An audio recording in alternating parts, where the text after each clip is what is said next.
Before we start, you should know this might be upsetting. This is just for learning and fun. This is the exact words from the Sean Diddy Combs court case that reporters wrote down. Nobody thought he would come. The room was scary and quiet. Everyone was looking at the next person who would talk. Then the back doors opened and Will Smith walked in. People gasped. Even the judge stopped moving.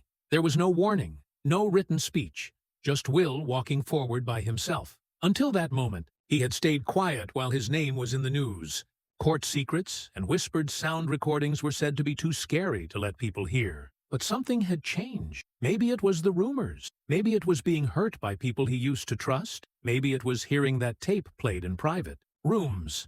Whatever it was, Will was done hiding. He wasn't there as a famous person. He was there as a man who had seen too much bad stuff and said too little about it. When he started to talk, the courtroom wasn't ready for what they would hear. What Will told everyone about Diddy, the parties, the mean tricks, the fear wasn't just shocking. It was like a warning. It started like any other day of the Diddy trial. The room was buzzing with quiet talking. The news people hunched in, their special rows. Lawyers whispered their plans as they waited for the next person to talk. But when the side doors opened and Will Smith stepped into the courtroom alone, no group of people with him, no legal team, no warning, the room changed. You could hear a pin drop. Some people thought it was a mistake. Others thought it was fake. But the way Will walked, slow, focused, with that old Fresh Prince calmness melted away into something more raw, told everyone this was real. The judge raised an eyebrow. Diddy, who had been sitting smugly at the table where he sat with his lawyers, suddenly looked scared. Will walked straight to the chair where people talked to the court. He didn't look at anyone. He didn't even look at Diddy. "I wasn't asked to come here today," Will started. "I asked if I could speak." The judge let him. From that moment on, the whole trial changed. What Will Smith was about to say wasn't part of any news story. It wasn't a social media leak. It was something that had scared him for years. Something that started at a party no one was supposed to talk about. "I've kept a lot inside for a long time," he said. "I've laughed on red carpets. I've won awards. I've made movies about being good and strong, but none of that can hide what I saw, what happened to me, and who made it happen." He turned just a little toward Diddy. "You did." Will Smith told the courtroom that it started like many Hollywood stories do, with an invitation. "It came through someone we both knew, someone I'd worked with before. They made it sound like it was supposed to be a party. Diddy's birthday. Nothing crazy, just music, meeting people, a place where stars could relax. I'd been to things like that before, so I didn't think it was weird. But the moment Will got there, he knew something was wrong. It was at this huge house in the hills, black SUVs at the front, security everywhere. The second I walked inside, my phone was taken. That should have been the first warning sign. They said it was for privacy, to protect the guests. But it felt like something else, like they didn't want anything getting out. He was brought inside. The lights were dim. The music was low and strange, background music that was rhythmic, almost like it was trying to put you in a trance. There were no cameras you could see, but there were mirrors everywhere. It felt like someone was always watching. Will said that after a few drinks and some normal talking, Diddy came up to him directly. He said something like, "Now you're part of the family." And he smiled that smile. It wasn't warm. It was like he owned me. Will said he followed Diddy into a back room, thinking they were going to talk about work. Instead, what he saw shook him badly. There were people doing things. Men, women, some I knew from movies and music. Some looked young, too young. There were others watching like it was entertainment. And Diddy, he was laughing like it was the most normal thing in the world. He stopped, swallowing hard. I didn't know how to leave. And that was the point. Once you're in, you're in. Will continued, his voice steady but empty. "A few days after the party, I got a call. The number was blocked. All the voice said was, 'Hope you had fun, Fresh Prince.' Then they hung up." He thought it was just a weird prank until an envelope came to his office. It had no name on it. Inside was a flash drive. I almost didn't look, but I did. It was video from that night, of me sitting on a couch, clearly messed up. I don't remember being that messed up, but there I was, laughing at something I couldn't even remember. There was a voice behind the camera, Diddy's voice, saying, "That's how we keep him." Will said the fear he felt in that moment was unlike anything he'd ever felt. I realized I wasn't invited to that party. I was trapped. He said that's when the mean tricks began. I'd get invites to more parties. I said no. Then, suddenly, movie roles I was talking about were gone. People I worked with for years stopped calling. Rumors started online that I was gay, that I was crazy, that I was cheating. I knew what it was.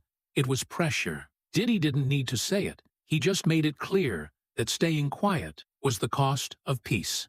And so for years, Will said nothing. He smiled through interviews, brushed off rumors, focused on work. But every time I saw a news story about someone else speaking out, Cassie, Don Richard, even Meek Mill's name being dragged into this, I thought, if they're speaking, why am I still quiet? He looked around the courtroom. Diddy didn't just ruin people's careers. He made them scared to tell the truth. And that, Will said, was what finally brought him to court. Will stopped, looked at the jury, and leaned closer to the microphone. It wasn't just a video that was the leash, he said. From that moment on, everything he did felt like it had strings attached to it. He explained that calls would come through his agent, invitations to events, meeting, projects. When he said no, things would change behind the scenes. I'd say no to a Diddy event, and the next week, I'd find out a project that was approved suddenly wasn't approved anymore. He said this didn't happen once or twice. It became a pattern. Diddy didn't have to threaten people. He had systems that did it for him, PR people, bloggers, producers. He knew who to call. He knew how to make problems appear out of thin air, and how to make opportunities disappear just as fast. Will talked about one specific time in 2013 when he had been lined up for a major campaign with a fancy brand around the world. We were almost done with the deal. I'd already shot the first photos. Then, out of nowhere, they dropped me. I never got a reason. But 2 weeks later, I was invited to another Diddy event. When I said no again, the phone calls started. Rumor gossip. Blogs posting stories about me that were oddly specific. Stuff only someone with access could have planted. He said it was like mind games. You start to feel like you're crazy, like you're paranoid. But then you see it, the patterns, the punishments. You realize you're not imagining it. You're being boxed in. Will told the court he knew other famous people going through the same things. Some of them are sitting silent right now. Some of them have contracts that won't let them speak. Some of them are scared they'll be exposed the same way. Then he turned toward Diddy and said plainly, "You didn't just collect people. You controlled them." And everyone knew exactly what he meant. Will didn't stop at the mean tricks. He explained how Diddy's control wasn't just over music artists. It reached into Hollywood's whole foundation. You couldn't walk onto a major stage without brushing shoulders with someone he helped put there. Will said he once went to a charity dinner in 2016 where behind the scenes, powerful people from music, movies, politics, and tech were all thanking Puff like he was the glue holding the whole thing together. I watched one boss from a streaming platform hand him a USB drive and whisper, "Only you have the final cut." Will didn't say what was on the drive, but he said it proved what he'd feared. Diddy wasn't just networking, he was controlling who got in. He described moments where he saw other actors, rappers, and public people act oddly submissive around Diddy, like they were trying to stay in his good graces, laughing too hard, agreeing with him in every conversation.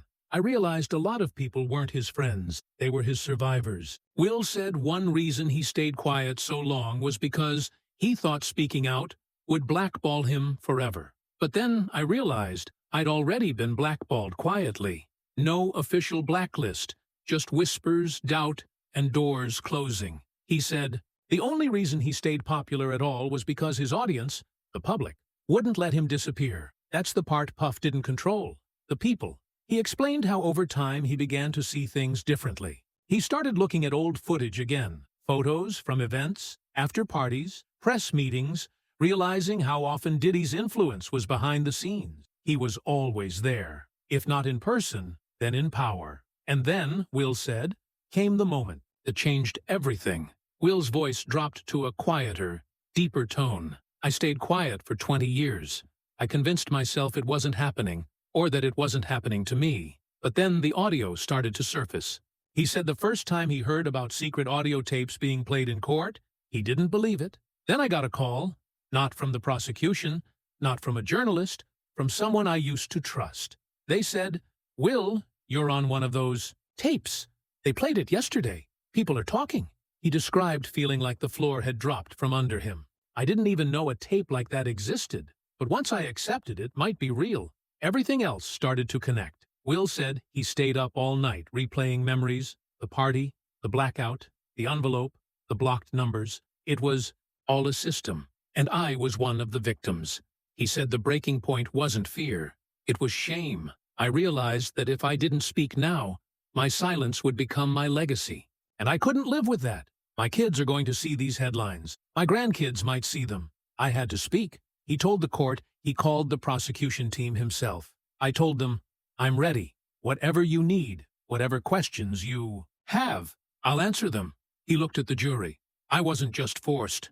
I was played. I was filmed. And I was used. Then he looked at Diddy again, this time with a sharper tone. "And you knew exactly what you were doing." Will closed his eyes for a moment before speaking again, as if getting ready to relive something he had fought to forget. When the prosecution asked if I wanted to hear the audio, I hesitated, he said, but I knew I had to. They played it behind closed doors. No press, no jury, just the judge, the lawyers, and Will. I heard myself laughing. Will said slowly, "It was hollow. It wasn't real." I sounded drunk. No, drugged. He described the background of the audio. Slow music, low voices, the occasional cheer or shout. Then I heard Diddy, clear as day, saying something like, "That's how we break them in." And then I heard my name. They were saying my name while doing things I don't even want to repeat. He said it wasn't just embarrassing. It was horrifying. There's a difference between being embarrassed and being stripped of your humanity. That tape, it took something from me. Will's voice cracked. For the first time, he looked down, collecting himself, then continued. I never agreed to being recorded. I never agreed to be a part of that. But Diddy recorded it. He kept it, maybe to use, maybe just to have. He explained how for years he couldn't figure out why he would feel sudden fear when certain names were mentioned, why he had panic attacks during simple interviews. Now, I know. It's because I wasn't crazy. I was remembering something I didn't want to remember. Will said that hearing the audio forced him to face everything, the manipulation, the grooming, the betrayal from people who stood by and watched. And he said what shook him most wasn't what he heard. It was what I didn't remember. He looked at the jury and said, if you want to know how powerful Diddy is, ask yourself how someone like me could be silenced for 20 years and not even realize it. By the time Will's testimony hit the media, it was too late for Hollywood to do damage control. The clips from court were viral before the bailiff could even call recess. Hashtags exploded. Dirty Will speaks.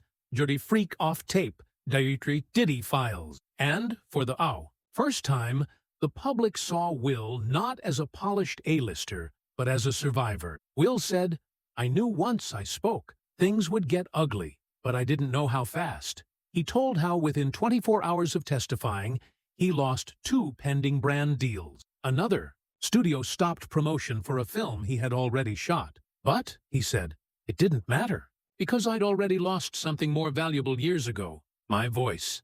He said the calls started rolling in, quiet ones, texts from actors, producers, even directors, some of them thanking him, others warning him. One said, you don't know who you just declared war on. Another said, you've made yourself radioactive. Will mentioned a few names without full detail, citing legal reasons, but nodded when the prosecution asked about people like Kevin Hart, Meek Mill, and Lucien Grange. This isn't just a Diddy problem. It's an industry built on silence, and everyone's been trading in that currency. He also said he believed others had dirt on him. I know after this, more footage might come out. They'll try to paint me as unstable, as broken.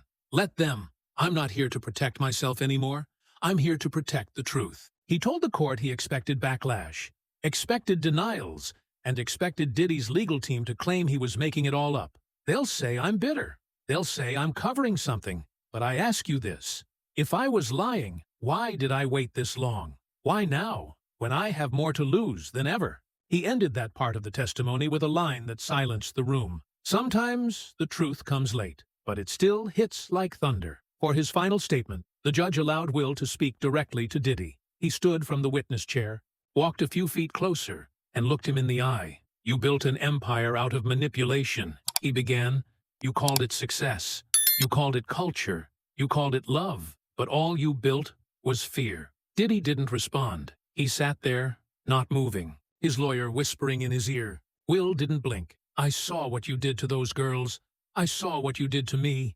I heard the things you said about me when you thought I wasn't listening.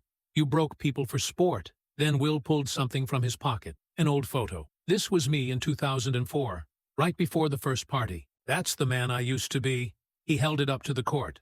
"I haven't seen him in years." Will turned to the jury. "If you think this is just about Cassie or me, or one night in some mansion, you're not seeing the whole picture. This is about a network of power designed to silence truth. And if we don't tear it down, it will keep going." Then he faced Diddy one last time. "You once said, 'Nobody parties like Diddy.' Well, nobody lies like you either." He walked back to the stand, picked up his things, and exited the courtroom without looking back. And Diddy, he sat there, pale, unblinking, his fingers shaking, because for the first time in decades, he wasn't the one controlling the room. When Will Smith stepped down from the witness stand, he didn't look like a man who had won anything. He looked like someone who had finally stopped running. The courtroom was still tense, almost unsure how to breathe again. Even the judge looked shaken. Some of the jurors had tears in their eyes, and Diddy, for the first time in the entire trial, looked like he had nothing left to say. Will didn't speak to the press when he left. He didn't wave, didn't pose.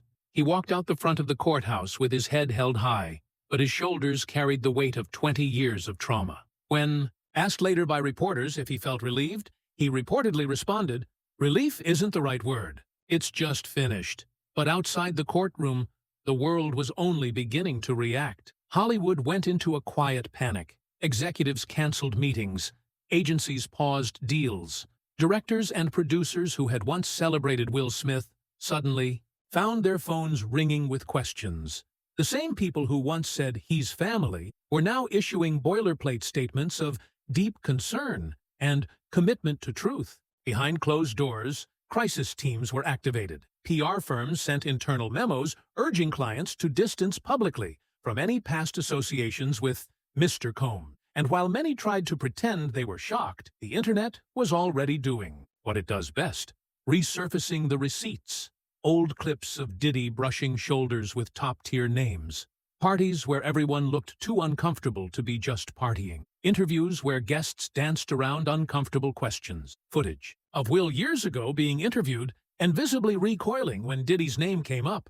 And most painfully, dozens of clips from the Fresh Prince era where fans now say Will looked like he was smiling through something. Fans weren't just shocked, they were furious. Furious that someone like Will had to carry this alone. Furious that, for years, the whispers were called conspiracy. And furious that the system had stayed quiet for so long. But Will didn't stay in hiding. The day after his testimony, he posted a single message online, a black and white photo of himself as a young actor in 1993, standing on a film set, smiling into the sun. The caption read, "He didn't know what was coming, but he made it through. I'm proud of him." No hashtags, no name drops, just that. The response was instant. Millions of shares, tens of thousands of comments, celebrities, activists, and everyday people thanking him for his courage. More than anything, survivors of abuse, men especially, flooded the post with their own confessions. "You gave us a voice," one wrote. "If Will can speak, so can we."